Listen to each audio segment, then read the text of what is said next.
这是我的渔船，你确定没开玩笑？你确定这是渔船？这么巨大的舰炮是什么鬼？话说我捕鱼用得上这近防炮吗？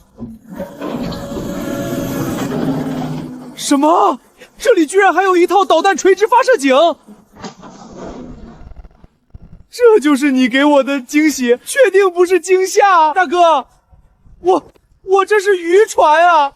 你说的这些不是战舰该有的设备吗？我之所以这么改，原来是因为7天前发小出海捕鱼就遇到了海盗，200多个海盗，个个扛着 AK， 甚至有人扛着 RPG。原本船上100多名船员，最终只逃回20几个。张有峰父子更是被勒索了2000多万。苏哥，我怕下次遇上跑不掉，帮帮我！受苦了，兄弟，我帮你想想办法吧。哥，苏哥，帮我改改这艘渔船吧。你这渔船都能卖废铁了吧？你要我怎么改？哎，算了，你走吧，我尽量修修。这玩意儿到底要怎么改啊？我这个破烂船厂要怎么改才能唬住海盗呢？就在我一筹莫展之际，最强改装系统开启，新手大礼包已发放。恭喜宿主获得未来055型核定力驱逐舰，套餐内含微型核反应堆。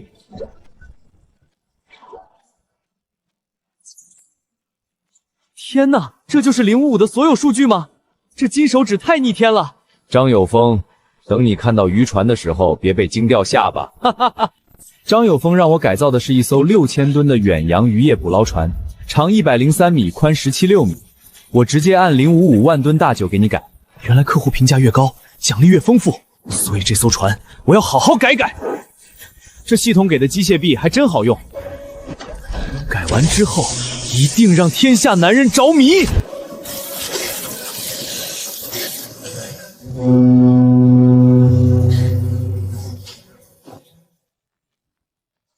船已经改好了，老张，赶紧过来。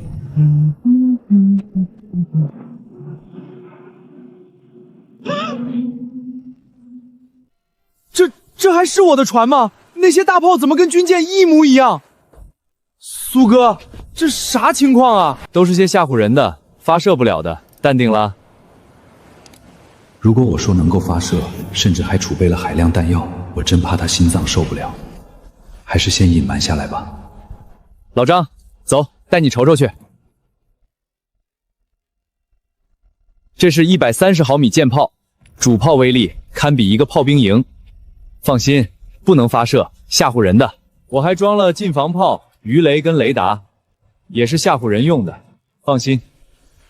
除了这些，还有舰对空导弹、反舰导弹和火箭弹，不过也都是吓唬人的。大哥，我这是渔船啊！你说的这些不是战舰该有的设备吗？有这渔船，看海盗还敢抢咱？苏哥，下次跟我们出海吧。成，反正最近厂里没活。从今天起，它正式更名为护卫号。出公海前，这些大家伙绝不能露面。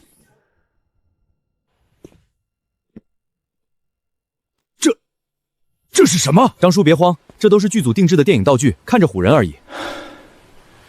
是道具就好，真希望这趟出海别再碰上那些要命的海盗了。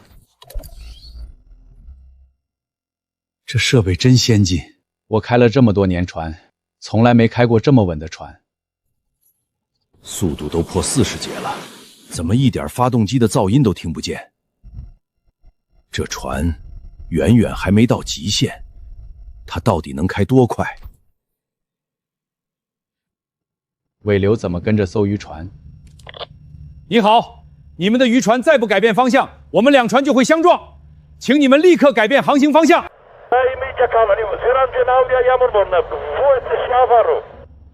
我们正在追逐一个鱼群，马上要钻到你们的船下，我们必须马上放拖网，请立即改变航向，别抢了我们的鱼。放拖网？什么？拖网如果缠入螺旋桨，那我们肯定就是岸板上的鱼肉了，他们一定是海盗。伙计们，哈哈哈哈哈哈！待宰的羊羔已经手到擒来了。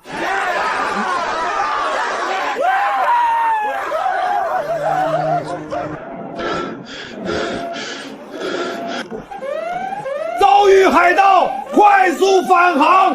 返航！返航！返航！海盗！海盗！真的是海盗！全完了！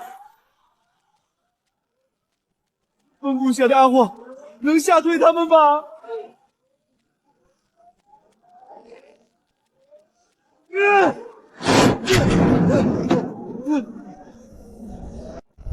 海盗吗？正好练练手。就海盗那些垃圾渔船，用反舰导弹是大炮打蚊子，打算先用舰炮和近防炮来试试枪。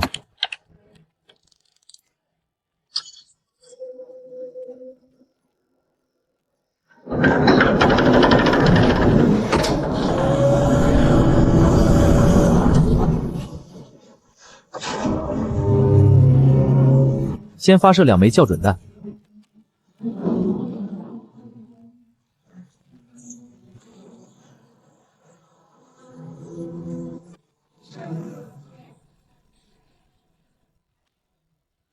我操！我操！这玩意儿不是模型吗？不是吓唬人吗？怎么就发射了呢？兔崽子，说老实话，这玩意儿不是吓唬人的吗？爸，我也不知道啊，我也还好懵逼。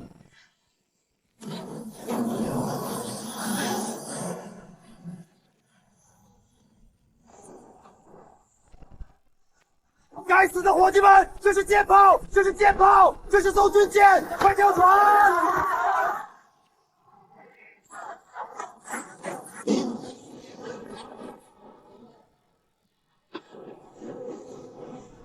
快给老子撤！快撤啊！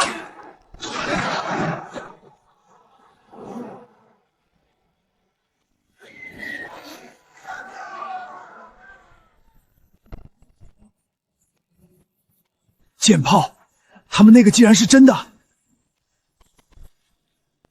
怎么可能？鹰响老不是说这只是一艘远洋捕捞船吗？怎么会有舰炮？该死的，我们被那帮鹰响老耍了！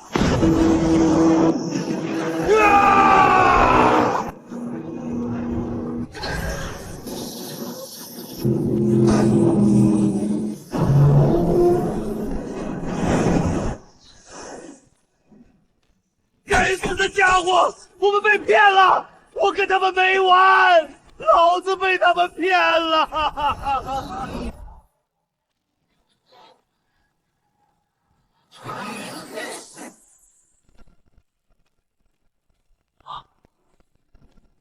苏哥，我是让你改装渔船，没让你改装成专业舰船啊！那我问你，这船带不带劲？这是我的渔船吗？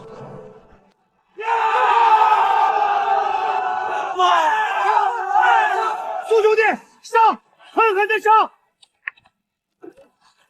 雷达一开，方圆120海里的情况我都看得清清楚楚。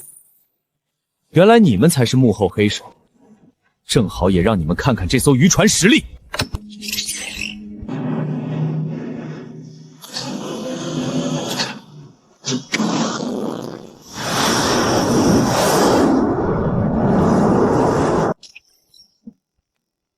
舰长，多目标来袭，方位035，距离80海里。8枚亚超结合导弹掠海飞行，6枚重型尾流自具鱼雷入水，航速55G，还有12发火箭增程弹冲我们来了！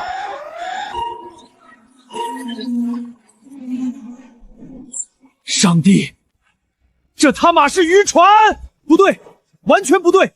这等级的火力是龙国05的标配火力，他们的2线护御舰都未必能配齐这套组合。龙国怎么会把这些东西塞到一艘破渔船上？他们的军舰都不够用！该死的，情报部门的人都死光了吗？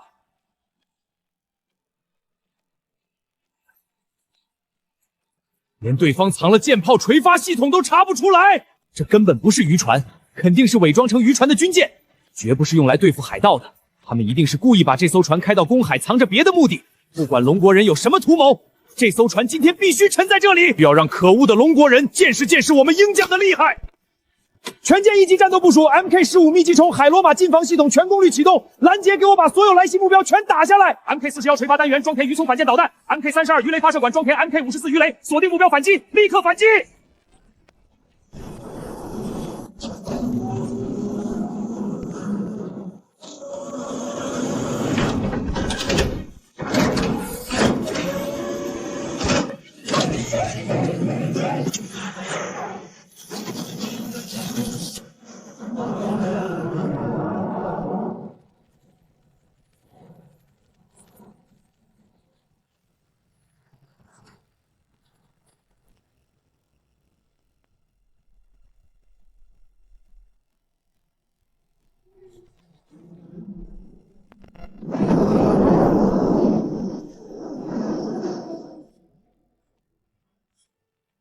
苏哥，海盗不是都被打完了吗？那边好像是鹰将的战舰，我们还是不要招惹他们吧。慌什么？这艘原本的鱼舱被我改成了模块化弹药库，备弹量足够撑完一场中型局部海战。鹰将战舰的拦截效率再高，也扛不住无休止的饱和式打击。这帮鹰降佬整天在我们沿海地区搞事情，这些海盗也是他们的马前卒，我们也要给他们点教训。刚才第一轮只是试探，他能拦一轮，拦得住10轮100轮吗？打！是。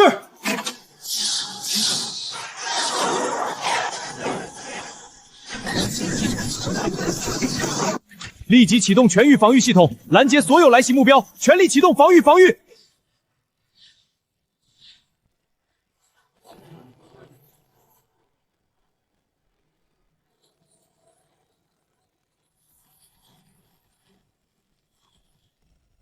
抓紧规避动作！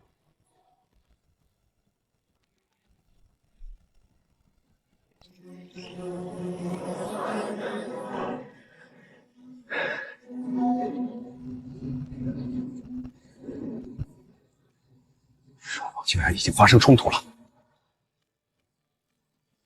不只是发生冲突，不明势力竟然还多派了2艘支援船只过去。对方实力在那儿，一旦出现异常，我们的人凶多吉少。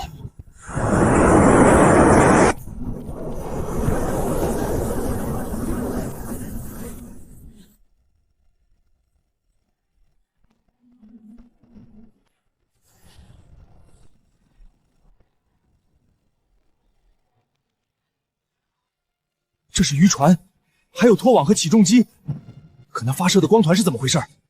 对方做法太极端了，这样消耗下去也不是办法。我是船长，名叫约翰，这样做没有必要。为了安全，我们可以保持距离，这是建议，也是提醒，否则你们会为自己的行为承担相应后果。果然如此，小苏，你打算怎么办？我可以答应你们的请求，但你们必须支付500万美刀的和平费，弹药不要钱，燃料不要钱，赔款是必须的。不可能，绝对不可能！那还谈个屁！继续应对。这太出乎意料了。舰长，拦截弹不足40%，龙国战舰来了。又有一艘龙国驱逐舰过来了，这样下去我们必败无疑，该撤了。够了，停止射击，所有武器系统转为防御山态。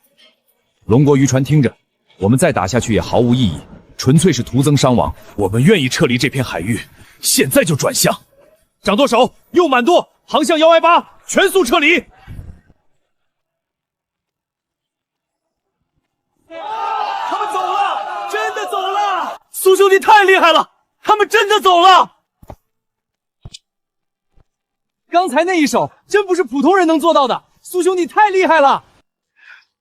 苏哥，你当初不是说这些只是吓唬人吗？你操作的时候我都吓懵了。小苏辛苦了，多亏了你。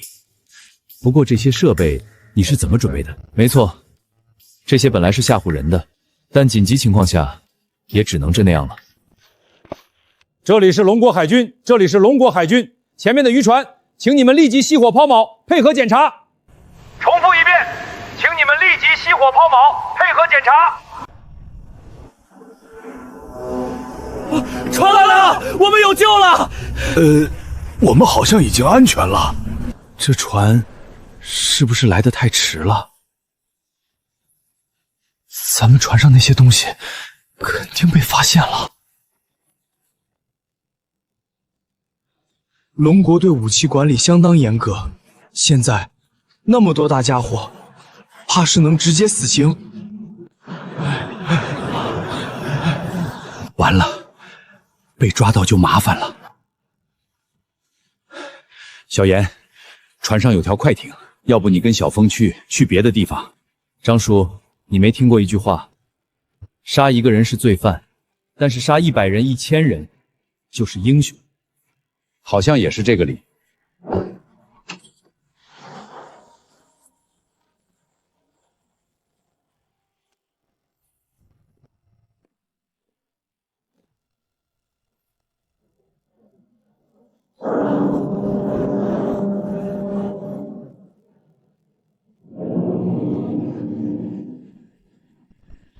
这居然是一门真的舰炮，这样的舰炮怎么会装在一艘渔船上呢？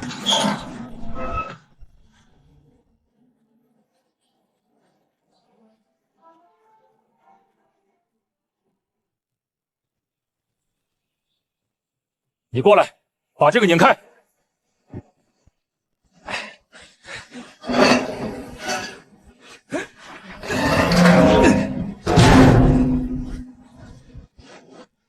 把这个也打开。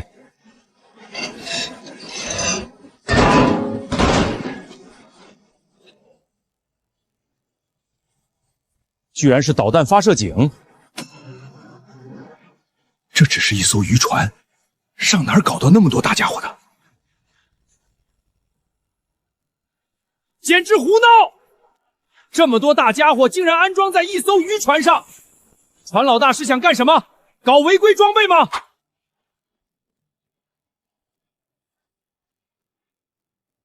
你们谁是船长？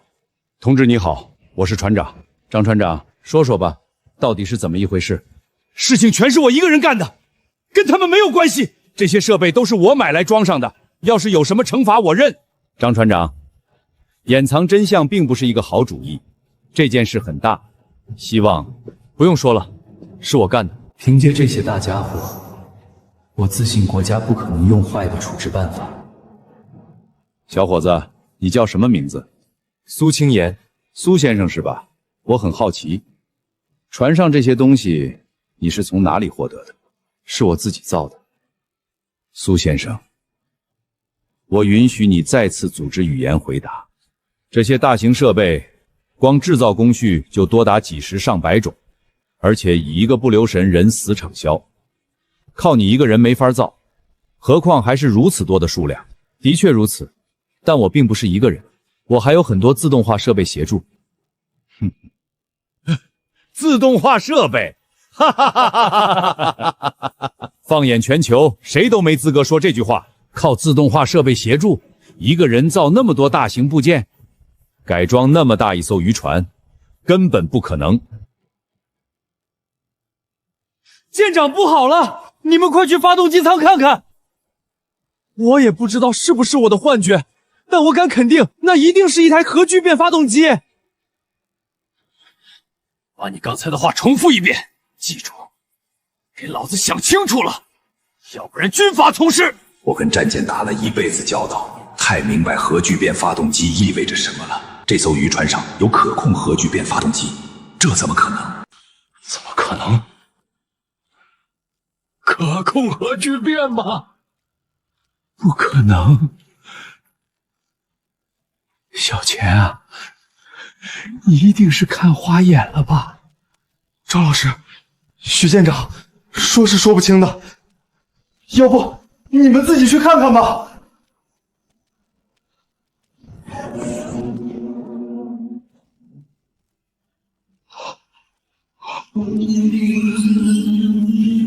赵老，就是这个。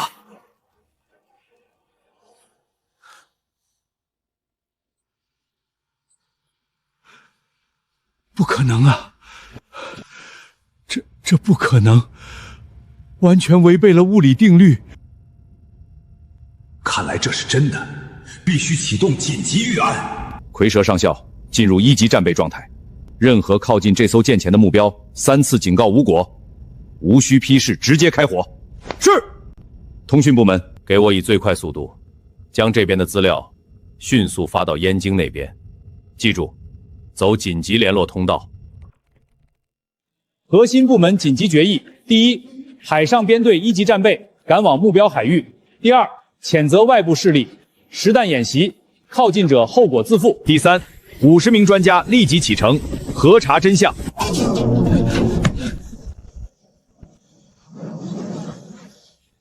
啥情况？这是直接开大型海上编队过来实弹演习，关键是怎么那么突然？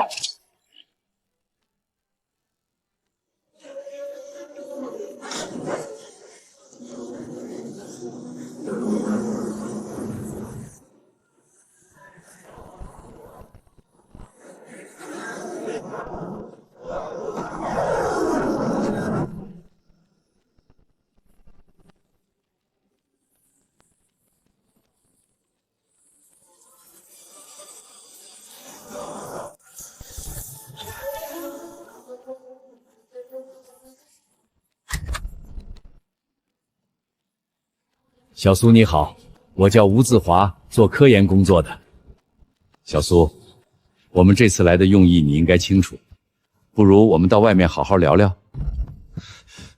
报告，机舱突发异常，舰长命令立刻撤离。情况不明，只收到2个消息，动力舱严重泄漏。完了，核心动力装置毁了。我钻研了一辈子的技术，如今终于有人做到了。我满心欢喜赶来，可现在你告诉我，我们的核心动力装置要彻底毁掉了，带我过去！你也一起来。这是我亲手做的，我必须去。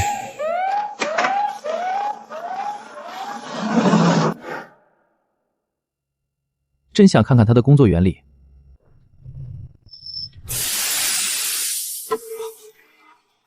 小金，你在干什么？你知不知道这是国之重器？这是龙国崛起的希望！你知不知道你干了什么？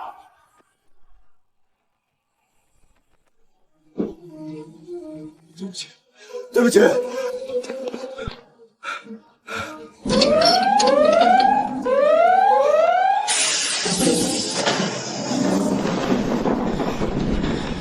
要炸了！快去找他！这船是他改装的。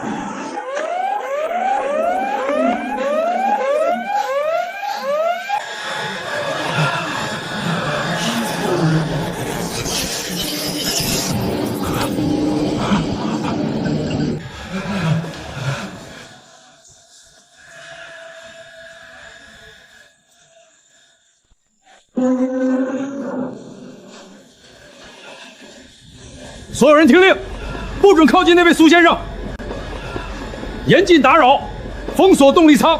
没有我的命令，任何人不得入内。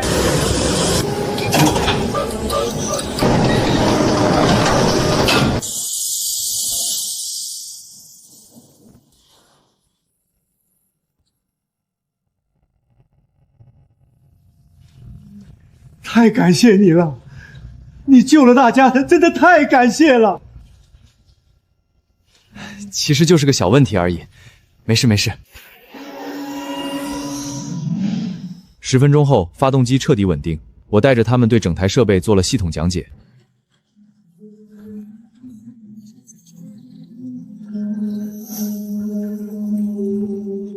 做工还是粗糙了点儿，再精细些，利用率能再提高。对，还有这个阀门也好粗糙。简单介绍之后，大家接连提出了各种问题，我一一给出解答。徐若香笑着看着这一幕，在他看来，我能力出众却沉稳低调，这样的年轻人十分难得。苏小兄弟，你有没有兴趣前往首都，高层也十分欢迎你的到来。若是你愿意去科研，资金无条件支持，科研环境设备无条件支持，还有薪资待遇这块，每月最低1000万。如果你还有亲戚朋友想来燕京，他们会帮忙安排一些官方清闲部门的工作，确保你没有后顾之忧。谢谢您的好意，我不想离家太远。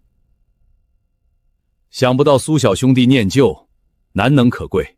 没事，相关方面也能理解。哦，对了，苏小伙家，不知道你能不能替国家将现役的2艘航母发动机也改造成核动力的？接受任务，核动力航母改装。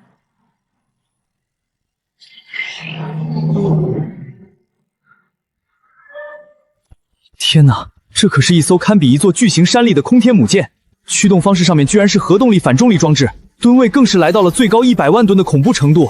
这要造出来一艘，怕是相当于一座中型城市了。再瞧瞧那恐怖的长度3228米，现有航母那几百米长的甲板与之相比，简直弱爆了。这么夸张的甲板数据，停放几百架战机，1分钟起降10几架战机，那不是轻轻松松？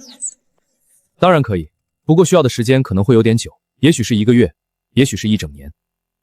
这么快？我们已经做好最少3年的打算了，1整年就能完成已经很快了。我说的是最长，若速度快，也许半年3个月就能完成。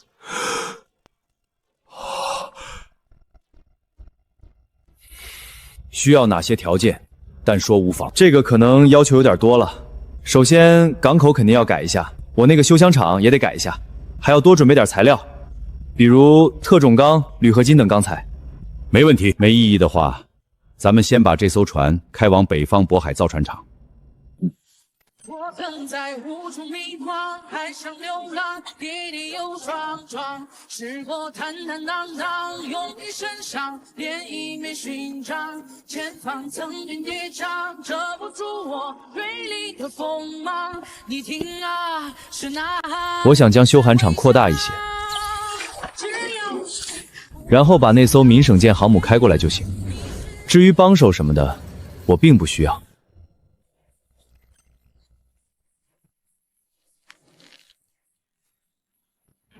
一群废物，竟然连一艘破渔船都搞不定！龙国人都把炮口怼到我们脸上了，你们还在跟我谈风险评估？命令尼米兹号航母第1舰队立刻前往龙国民省周边巡逻。我就是要让龙国人看看，这蓝星是谁说了算。统领阁下这么做的话，相当于是在老虎嘴上拔毛，会彻底激化矛盾。我要的就是激化矛盾。我要让他们知道我们鹰扬，想飞哪儿就飞哪儿。立即命令第1航母舰队前往目标岛屿巡逻。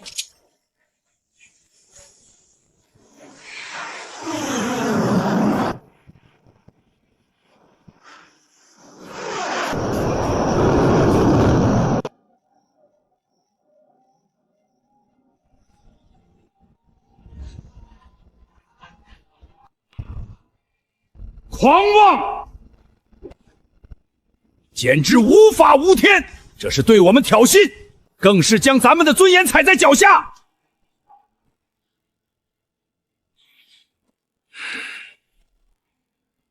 传我命令，空防作战部队紧急待命，海防巡航编队前出预定警戒海域，一旦有外机侵犯我方管控空域与海域，可先行处置，坚决驱离。雄鹰大队立即起飞前去拦截，务必把目标驱离我方管控空域。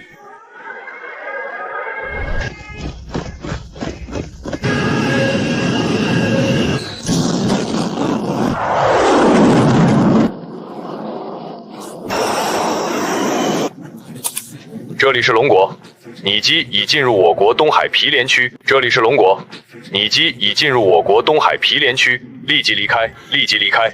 重复，立即离开。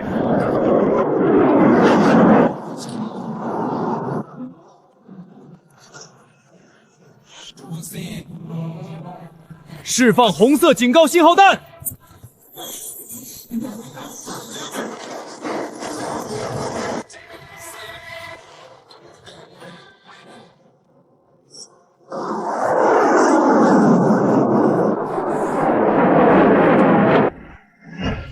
狂妄，简直目中无人！给我打！太猖狂了！已经猖狂到了无法无天的地步。上级命令，打！是。最后警告，再不转向，下一发将直接摧毁你部机身。此时，鹰将的 F-35战斗机群也前来助阵。对方有支援，停止攻击预案。2号、3号机前出拦截 F-35编队，4号机跟我盯住那2架 F-22，绝不能让他们再往前一步。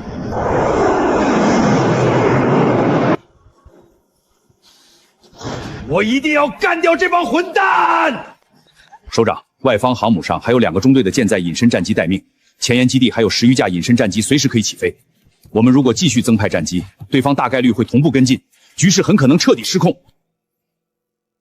可这里是我们的家门口，这些鹰囊战战机每多待1秒，都是对龙国的侮辱，对14亿人民的冒犯。这场对峙在互联网上掀起了滔天巨浪，最先流出的是军迷论坛里的截图 ，F-22的飞行轨迹几乎贴在了我们海岸线上，附近海域的渔船也拍到了空中对峙的模糊视频。视频一发到网上，瞬间引爆了全网。半个小时内，网站热搜榜前10里有8个都是相关词条：鹰将闯我国近海，歼16紧急拦截，主权问题寸步不让。阅读量瞬间突破100亿，网友的怒火彻底炸开了锅。我尼玛，这帮鹰将老是疯了吗？都骑到我们脖子上拉屎了！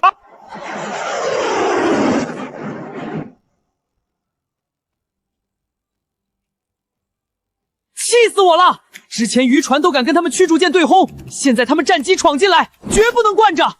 这已经不是挑衅了，这简直就是羞辱！我要参军，我要给他们点颜色看看。此时我在修船厂内，并不知道网上的情况，而且许爱国舰长还没把航母呢运过来。喂，小苏，最近宁省沿海这边鹰将来挑衅我们，我暂时没有办法安排把航母运过去。这件事你先别管了，先把改造航母的方案确定下来吧。许舰长，我们为什么不打回去？没有战胜的把握。目前我们只有24架歼20，其中能拿出来的极限架数为12架，战胜把握只有1成。若是加上地对空导弹这些，最多2成把握。2成把握确实太少了。接受任务，教训傲慢的鹰将。任务要求利用改装的6代战机击退他们。任务奖励未来汽车技术资料。假如我们的战机能再升级1代，有没有战胜的把握？我说，如果我将其中2架歼20的战斗机改造成核动力呢？当然，机身方面也会改造成适应这款核动力发动机。啥？小苏，你是说把航空发动机也改造成核动力的？是的，双分值到此区高前报咒，然后交换精测检度。尤其梗耐上情况遭到喷关才免。这事儿太大了，我做不了主。小苏，等我10分钟。这怎么是保密号码？苏小兄弟，关于你说的将战机改造升级的事情，能不能仔细和我说说？这竟然是最高执政官的声音。好，是这样的。我决定将这款战斗机的发动机改装成核动力，另外机身材料也替代成强度更高的复合金属材料。小兄弟，你需要多久时间？需要什么条件？另外把握有多少成？改装升级时间5天，条件的话，我需要铝、金刚石、铁矿，注意是原材料，起码9成把握。小兄弟，不需要什么其他条件了吗？9成把握实在太高，他有些不太相信。只需要保证我在改装过程中没有外人打扰就行。其次，鹰将人这次确实有点过火，我已经不爽很久了。既然要打，那就要打最疼，打到让他们胆颤，这样他们才能消停。我的这番话说到了老者的心坎儿。可以，不过我只能给你1架歼20。能给1架让自己折腾，我已经很意外了，1架也足够了。相信我，5天后我会给那帮傲慢的白头营一个大惊喜。没想到这件事执政官大人这么重视，我一定不负众望，为龙国铸一把利剑。官方的速度也真快，这才不到3个小时就把东西送来了。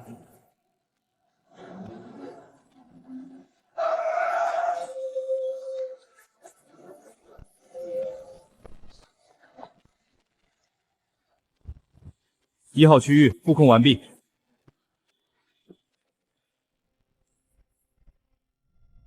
所有物品均按最高保密标准运输，全程签封完好无损，请您核验签收。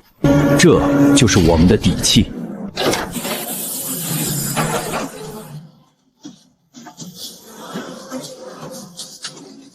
10年磨一剑，今朝试锋芒。原厂涡扇，连包装都这么讲究，这才是工业之美。船坞实行封闭管理，3米内禁止无关人员靠近，务必严守。明白，坚决执行。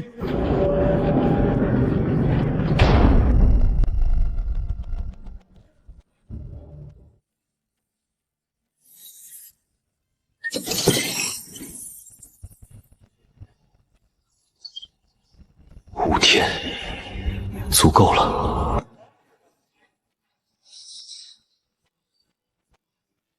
这颗心脏将改写一切。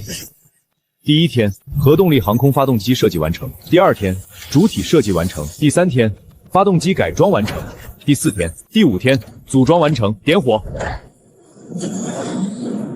具体性能数据如下：成员1人，全机空重31吨，空战重量58吨，最大起飞重量75吨，机长24.3米，机宽4.77米，机高5.62米，最大飞行速度5022千米每小时，最大航程2160小时，使用第1代可控核聚变航空发动机。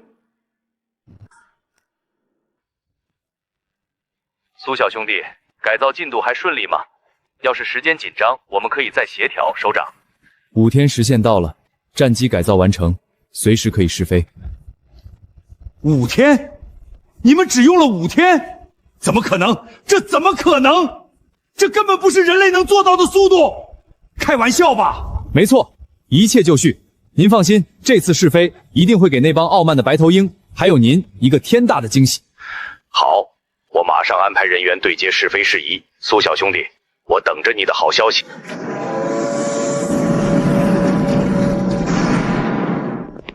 小严，这就是你改装的战机吗？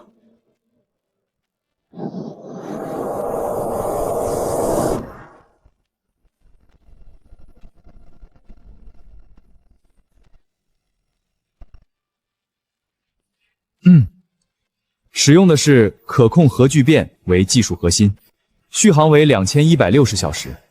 当然，这是在不考虑机身强度和飞行员身体状况的条件下。众所周知，飞行速度太慢的战斗机就是别人的活靶子，但这款战斗机不用，因为它的时速已经达到了5022千米每小时，这是最高时速。不过巡航时速也有4331千米每小时，绝对够用了。要不是时间关系，它还可以变得更优秀的。苏小兄弟，你这架战斗机足以吊打世界任何一款战斗机，甚至一架吊打10架也游刃有余。淡定，淡定。这么牛的玩意儿，你居然让我淡定，这叫我怎么淡定？压根淡定不了。唉，回想一下，从建国开始，龙国就一直受到排挤。首先是那2只动物，还有一大群西边的势力，北边的事情，每一个人都不会忘记。后来那只熊倒下，可那只鹰跟那帮势力还在。时不时就派侦察机来你地盘上大肆侦察，甚至派战斗机、航母编队过来巡逻。尤其是最近几天，为了找回掺子，干脆跳脸输出了。打吗？打不过，所以我们只能忍气吞声。可现在有了这架战斗机后，委曲求和，给我狠狠揍他！在场的所有人一定也是这么想。这架战斗机，我们全体商议后，决定命名为龙腾，寓意即将腾飞的巨龙。发动机命名为龙心，寓意龙腾之心。时间很快来到下午的4点半，今天天气正好。在一名特级空军飞行员的操纵下，龙腾一跃而起，冲上苍穹。20分钟后，当他飞回地面停稳的时候，全场欢呼，因为在这一刻起，龙国的空军将迎来新时代。至于跟龙国战机对峙色的鹰匠人，正好给龙腾战机当手朽用。这正是龙腾战机基于歼20深度魔改而来的空中王牌，其弹舱深度与宽度远超原版。王队，全系统检测完毕，一切正常。登机，下城基地1级警报，系统自检通过。核动力引擎，核动力引擎点火，起飞。音障突破。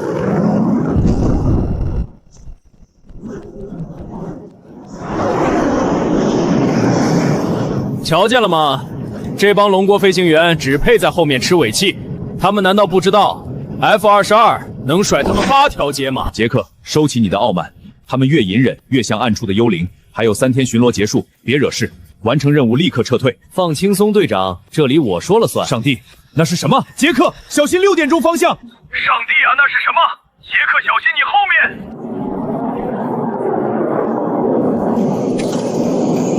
不好，被锁定了！规避，规避！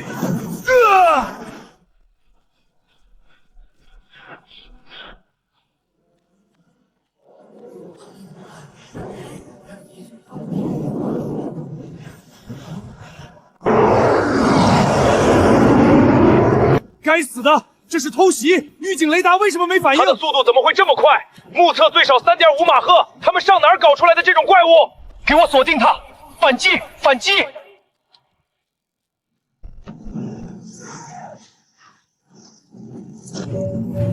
你凭这些也想抓到我？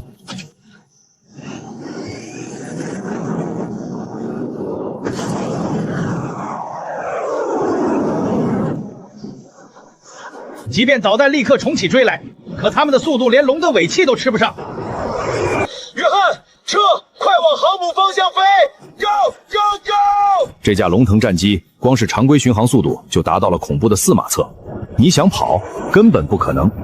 前方战机听着，立即关闭发动机，迫降投降。重复，立即迫降投降。卑鄙的龙国人，伟大的英煞永远不可能投降！你们这些该死的龙国人，我要杀了你们！上帝啊！上帝，快躲开！躲过这一击已经是你的极限了吧？击臂都被打中了，看你还能坚持多久！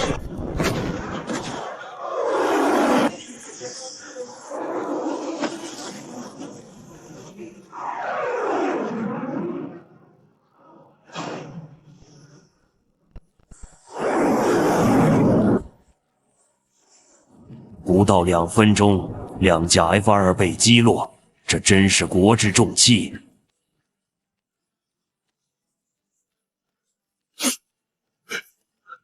太多年了，终于等到这一天了。龙国牛逼！有生之年，我居然能亲眼看到咱们的战机把英乡的飞机打下来，太扬眉吐气了！猎鹰1号命令你立即追击逃窜敌机，若发现敌军航母编队，可执行一次威慑性主动攻击。完成任务后立即撤退。该死，我的速度都2.5马赫了，竟然甩不掉他！可恶的龙国人，有本事就杀了我！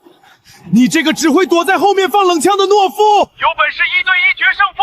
你们高傲的自尊心去哪儿了？我还是比较怀念你们之前的态度，请恢复一下。我就这样跟着你，你想跑，但你偏偏跑不了。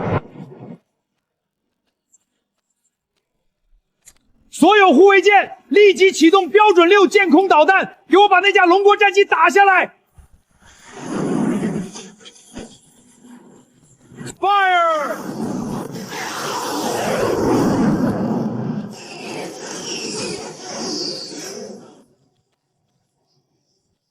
就凭这些武器，根本碰不到我。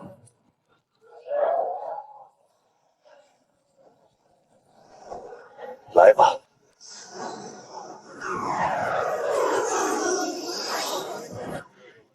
干扰弹发射。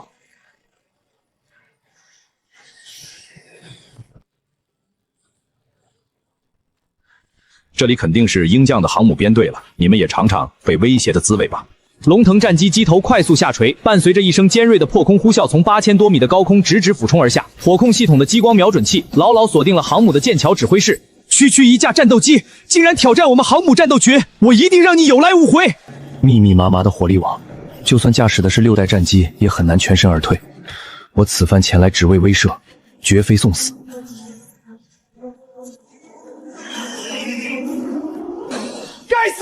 这龙国飞行员疯了吗？那是战斗机，不是轰炸机。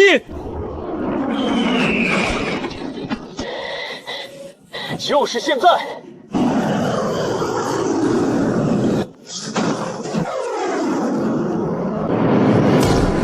今天的耻辱，我约瑟夫记下了。约瑟夫，这是命令，立刻撤退！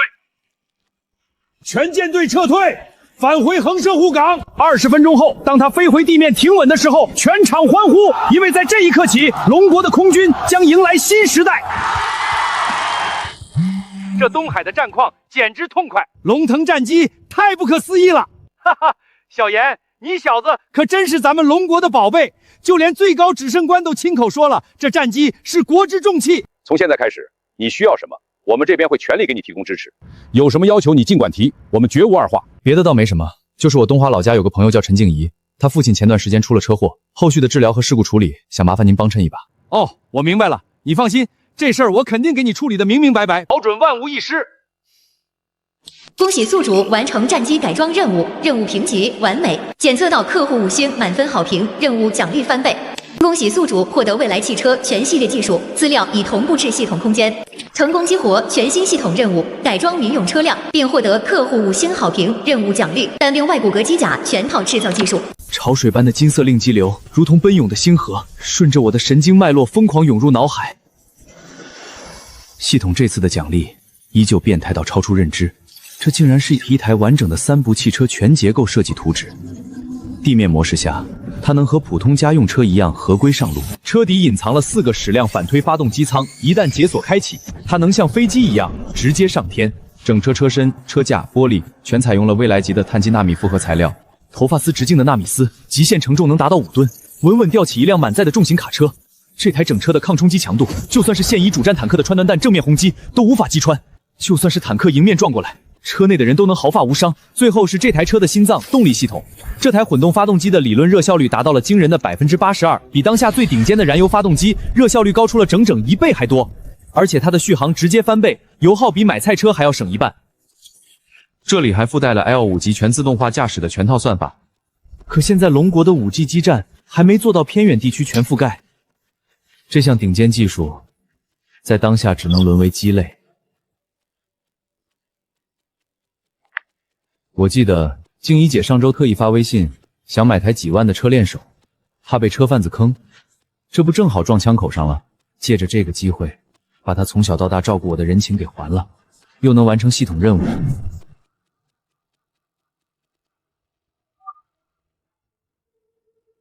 徐司令，帮我走特殊通道批一批材料，特种纳米复合板材，4台小型航空赏量反推发动机，高精度中控传供元件。还有工业级等离子切割机，清单我稍后发你，急用。没问题，材料天亮前就能送到你车间。这台车是近2年的新款，车身结构也适合改装，主要是足够低调。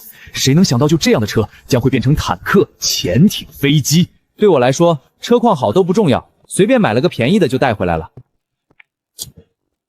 接下来你就准备大换血吧！一晃眼竟然找出70多处设计缺陷，虽然都算不上大问题，都是家用车量产时为了成本妥协的小毛病。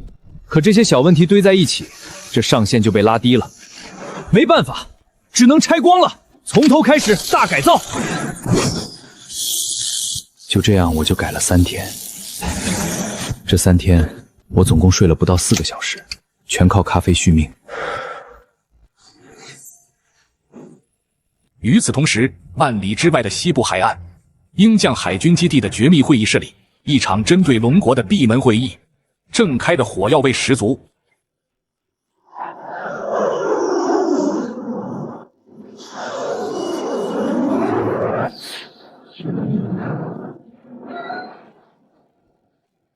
他们比谁都清楚，那架龙腾战机展现出的性能已经甩开了全球所有现役战机一个时代。可问题是，半年前龙国的战机技术还和他们有代差，这才短短几个月，怎么可能突然拿出这种跨时代的技术？先生们、女士们，那日我们不过是为了维护樱花国和龙国的和平稳定，不得已驱船进入相关海域。可龙国就因为这一点，悍然击毁了我们2架宝贵的 F-22，还俘虏了我们的飞行员。我在此代表伟大的鹰架，正式提议，对龙国实施全方位的技术制裁与贸易封锁。各位谁赞成，谁反对？樱花国和伟大的鹰架有着完全一致的立场，龙国必须为他们的行为付出惨痛的代价。我们动用了所有在龙国的情报网，多方打听，最终发现龙腾战机首次试飞的机场离一个叫自强修船厂的地方非常近，所有和战机相关的材料流向看来全都是到了这家修船厂。查清楚，自强修特厂的负责人苏清言，核心源头，立刻派遣我们的顶尖特工，24小时全天候盯梢他的一举一动，他接触的所有人、所有物品，都必须一字不落地汇报回来。任何可疑线索，绝对不能放过。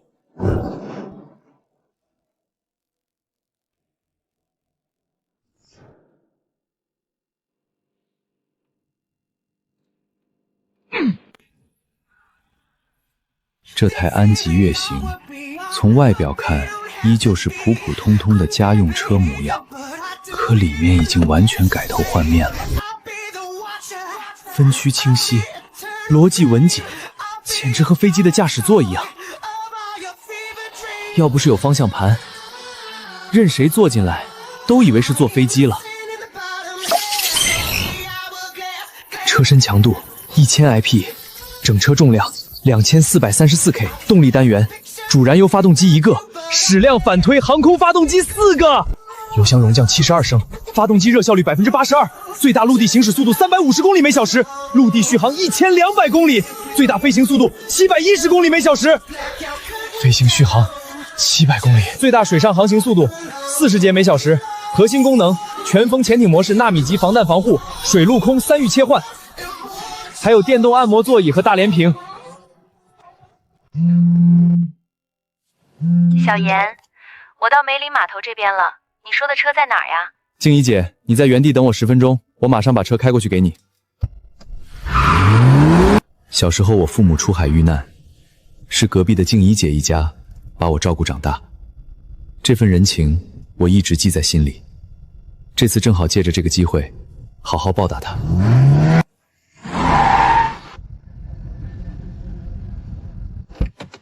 Hello， 静怡姐，好久不见。那，这就是我给你找的车，稍微小改了一下，你练手用，凑合着开吧。哇，安吉牌的车我之前就听朋友说口碑特别好，而且这个白色也太好看了，我超喜欢。对了，小严，这车多少钱啊？你跟姐说实话，别给姐垫钱。2万就行。其实这台车改装的价值就不止200万，不过以前他照顾我的情分，却不是用钱衡量的。可以，太合适了，我晚上回去就给你转账。过几天咱们就去过户。好的。我操，不是说她闺蜜的男朋友是船厂大老板吗？合着就给闺蜜整一辆破国产二手车，虽然外表看着挺新的，说到底就是几万块的安吉月行啊，也太抠了吧！笑死，开个修船长就给人买2万块的车，纯纯下头男，亏我还以为是个大佬。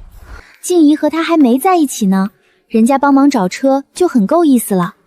这车虽然比不了 BBA， 好歹是人家正儿八经花钱买的二手车，可比那些只知道画大饼的渣男强多了。小严，忙活一早上了吧？一起去吃火锅怎么样？我请。不了，静怡姐，我这几天熬夜困死了，得赶紧去补一觉。大本和驾驶证都在副驾的抽屉里，晚点我再请你吃饭。我先走了。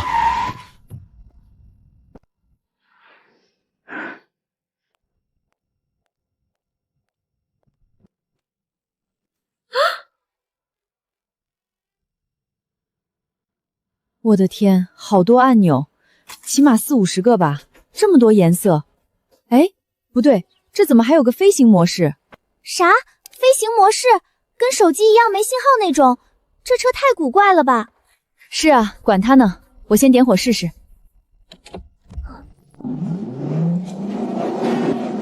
我去，这声浪绝对是顶级改装，绝对不是原厂原槽能发出的声音。这声浪不对啊，花重金改装了吧？私自改装车辆是违法的吧？主播闺蜜这对象也太不靠谱了。等等，我怎么感觉有点不对劲？这声浪没有几百万改不出来吧？我觉得这车好好开啊，虽然我没怎么开过车，这油耗这么低吗？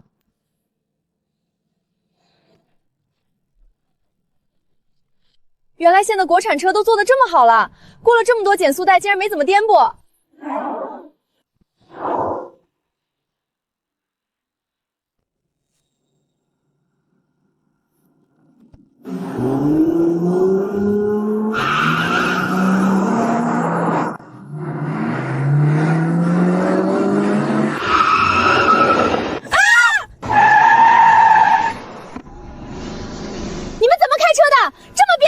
知不知道？要不是这一车刹车好，我们早就撞上去了。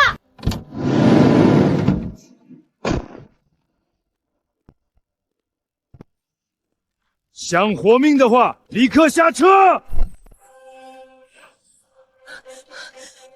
快关车窗！快关！快报警！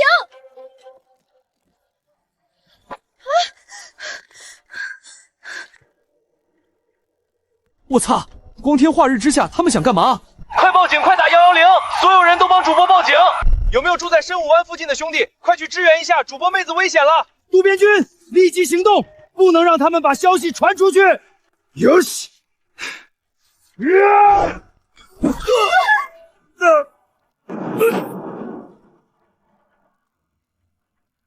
哪里？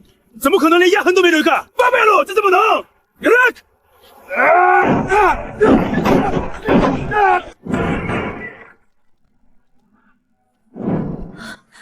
怎么可能？这到底是什么鬼东西？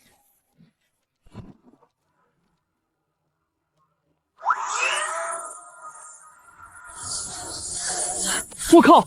切割机都拿出来了，这帮人绝对不是普通的绑匪。主播千万锁好车门，别出来！我已经报警了，警察说马上就到。主播坚持住，我家就在外高村，我已经让我朋友开车过去了。挺住，挺住，出谋划策。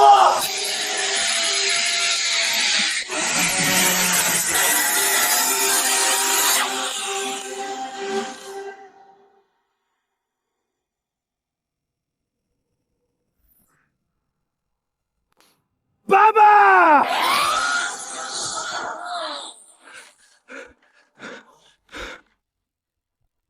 静怡，你那个朋友给你买的到底是啥车呀？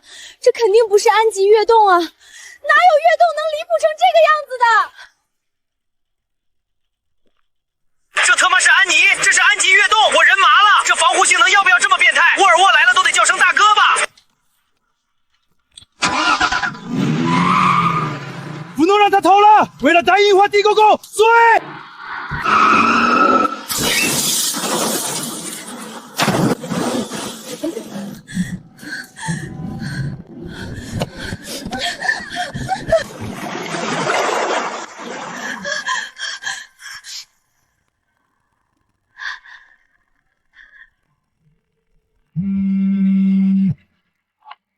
小妍，这车的车门是不是也被你改装过了？怎么打不开啊？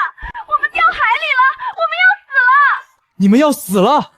到底什么情况？是这样的，我们开车开得好好的，结果一群人别我们的车，还拿钢管砸车，然后我一急之下不小心把车开海里了，车门就打不开了，海水一直在往里灌。静怡姐，不要急，听我指挥，一步一步来，绝对不会有事的。你现在看你右手边的中控，第二排第3个按钮，绿色的那个，看到没有？看到了，看到了。然后呢？先按这个绿色按钮，按下去之后，再按第1排第2个红色按钮。最后按红色旁边那个白色的，上面写着密封系统4个字，快，按顺序来。密封系统启动，潜艇模式启动。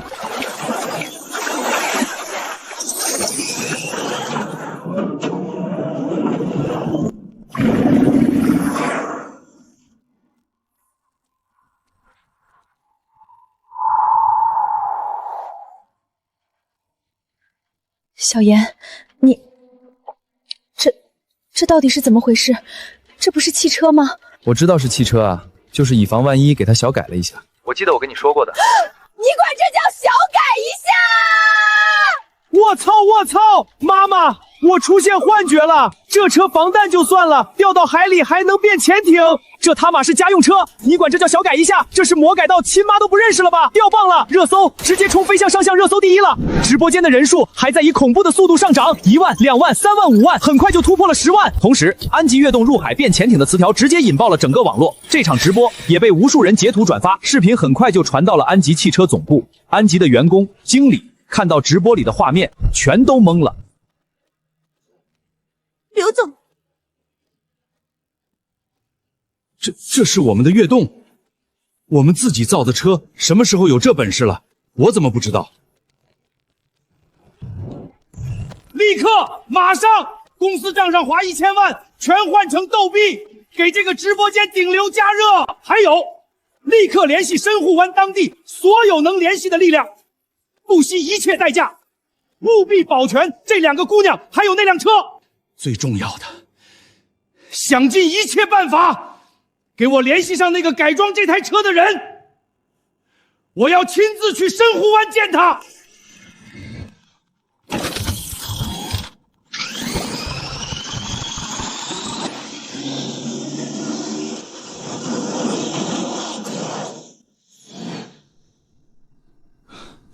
玻璃砸刮不破，切割机都切不开，可掉进海里还能和快艇一样在海上开爱，这还是车吗？实行 B 计划，立即派高速快艇过来，坐标位置东经366，北纬223233。小道哥，我哋已经在附近开局，5分钟内可达。你们立刻丢弃所有的装备，跳米完了愈合。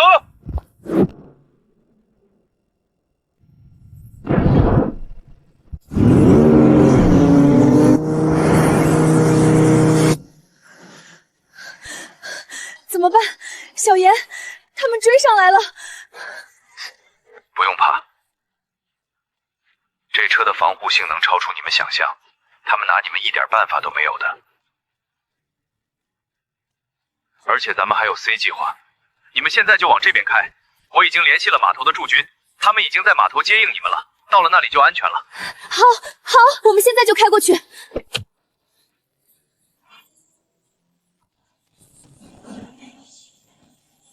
不能让他们开到码头，这辆车的防护性能太离谱了，拿反坦克火箭筒来，绝对不能让他们逃走。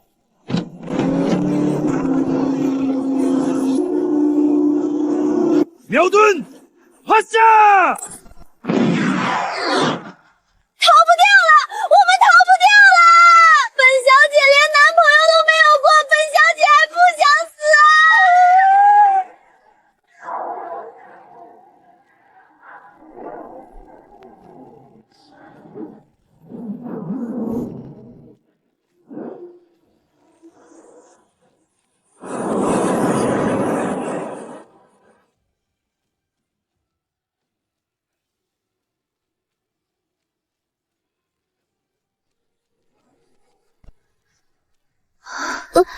我是不是出现幻觉了？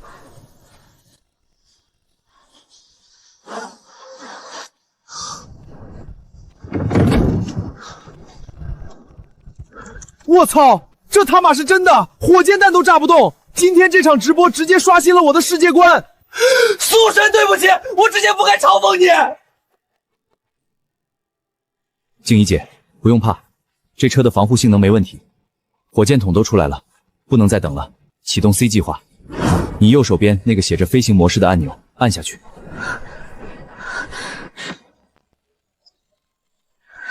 飞行模式启动中，正在关闭舰艇模式，飞行模式切换成功，反推发动机启动。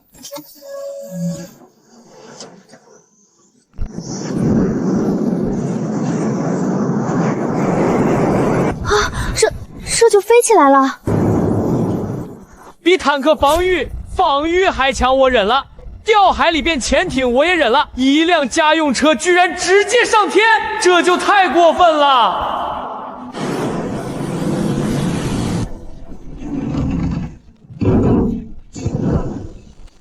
防弹下骰能飞，这到底是什么鬼东西？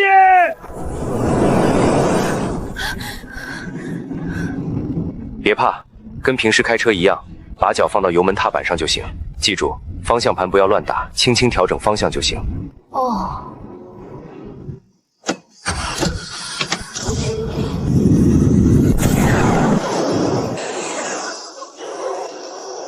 慢慢松开油门，准备降落。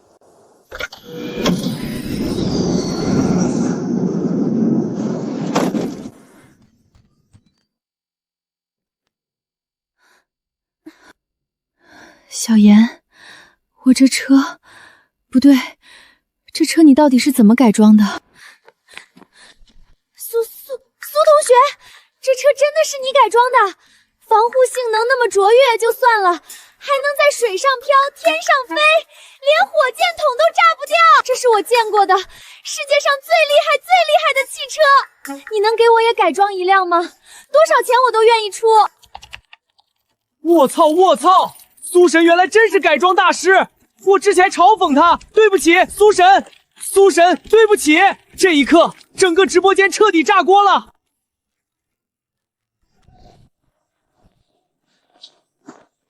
这场惊心动魄的历程，直接让安吉汽车一夜之间火遍了全网。第二天一早，全国所有的安吉汽车 4S 店全都人满为患，就要这个款式的，能上天下海的那款。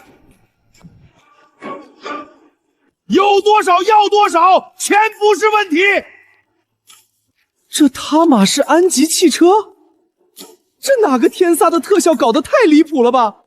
我们要是有这技术，还卖什么家用车呀？什么？这个叫苏清言的，竟然是国家重点保护的军工人才？这哪是我们能请来合作的大神啊！该事件一出，让整个世界彻底震动。鹰将六角大楼连夜开会，把苏清言列为全球头号目标。樱花国情报部更是全员加班，他们的核心目标全都是自强修船厂。鹰将连王牌特工都派来了。恭喜宿主完成改装车辆任务，获得用户陈静怡5星好评，任务完成度100%。任务奖励发放：未来战斗型机甲制造全套技术。恭喜宿主激活新主线任务，制造一台实战型机甲，并获得用户5星好评。任务奖励：未来机器人全部核心技术，囊括战斗型、医疗型、工业型全品类。这款机甲走的是单兵外骨骼路线，高3米，重631 kg， 极致枪量化，防护拉满，全景声纳热成像，战场分析，全维度感知态势。左手高射速铜节机枪，右手90毫米激光炮。足以击穿现营所有主战坦克，高空飞行，深海潜行，真正做到全地形作战。整台机甲全采用了先进的纳米级复合记忆材料，发丝细的一根，足以吊起满载的重型卡车。能源系统方面有2个方案，一是微型核反应堆，续航几乎无限，可持续作战2个月以上。缺点是有较强的核辐射，对驾驶员的身体有伤害。二是高密度各洛西电池，虽然续航只有72小时，但是零辐射，对人体完全无害，是当下的最优解。最让我震撼的是它的收纳功能。这台3米高的机甲可以通过变形折叠，缩小到只有鸡蛋那么大，随身携带，随用随展开。不愧是未来科技。激动过后，我很快平静了下来。一根线条勾勒出了机甲的整体轮廓。一场新的风暴已经在悄然酝酿，而属于我的传奇才刚刚开始。